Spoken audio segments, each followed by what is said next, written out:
NASA ने मंगल ग्रह से सैंपल लाने का सस्ता और तेज तरीका बताया है। नई योजना की तैयारी इसलिए की गई क्योंकि नासा के परसिवरेंस रोवर द्वारा मंगल से सैंपल लाने का खर्च 11 अरब डॉलर पहुंच गया है। नासा इस खर्च को कम करने का दूसरा और सस्ता विकल्प तलाश रही थी। जानिए कैसा है नासा का नया प्लान।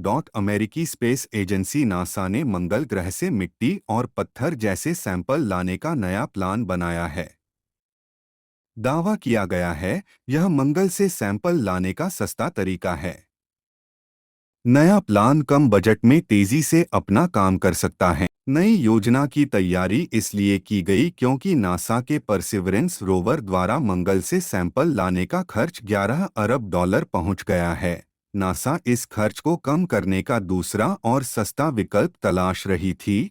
स्पेस एजेंसी नासा के एडमिनिस्ट्रेटर बिल नेल्सन का कहना है कि बढ़ते खर्च और देरी को देखते हुए कुछ महीने पहले सैंपल लाने के मुख्य प्रोजेक्ट को बंद कर दिया गया था।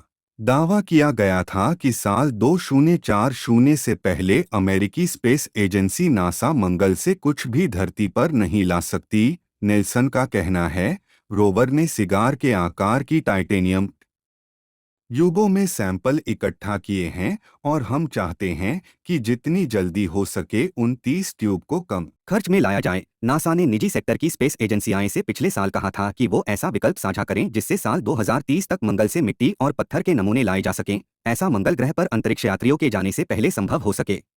नासा के पास ऐसा करने के लिए दो विकल्प हैं। इनकी लागत 6 से 7 अरब डॉलर की बताई जा रही है। पहला विकल्प है कॉमर्शियल पार्टनर के साझेदारी करके इस काम को अंजाम दिया जाए। ऐसा करने पर विमान और लॉन्चिंग में बदलाव नहीं होगा, लेकिन मिशन के काम करने के तरीके को जरूर बदला जाएगा। इस योजना में लैंडिंग का वही तरीका इस्तेमाल किया जाएगा जिससे परसिवरेंस और क्यूरियोसिटी रोवर को मंगल ग्रह पर उतारा गया था। इस तरीके में रॉकेट की मदद से चलने वाले प्लेटफॉर्म का इस्तेमाल किया जाता है जिसे स्काई क्रेन कहते हैं। नासा की पहली रणनीति में कॉमर्शियल पार्टनर की साझेदारी पर फोकस किया गया है।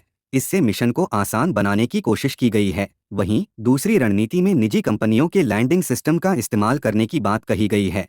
नासा की रणनीति कहती है प्राइवेट स्पेस कंपनी के लैंडिंग प्रोसेस के जरिए सैंपल को वापस लाया जा सकता है। हालांकि नासा ने अपनी इस दूसरी रणनीति के बारे में बहुत ज्यादा जानकारी नहीं साझा की है। 2021 में लैंडिंग के बाद से परसिवरेंस ने अब तक मंगल ग्रह से 2 दर्जन से ज्यादा नमूने इकट्ठा किए हैं। नासा वहां जीवन के संकेतों को तलाश रहा है। यही वजह है कि अभी और सैंपल लिए जाएंगे। नासा के अधिकारियों का कहना है नई रणनीति से नमूनों के जांच करने की प्रक्रिया बेहतर हो जाएगी। नेल्सन का कहना है आने वाले दिनों में जल्द ही इस पर फैसला लिया जाएगा कि सैंपल्स को धरती पर लाने का सबसे अच्छा तरीका क्या है।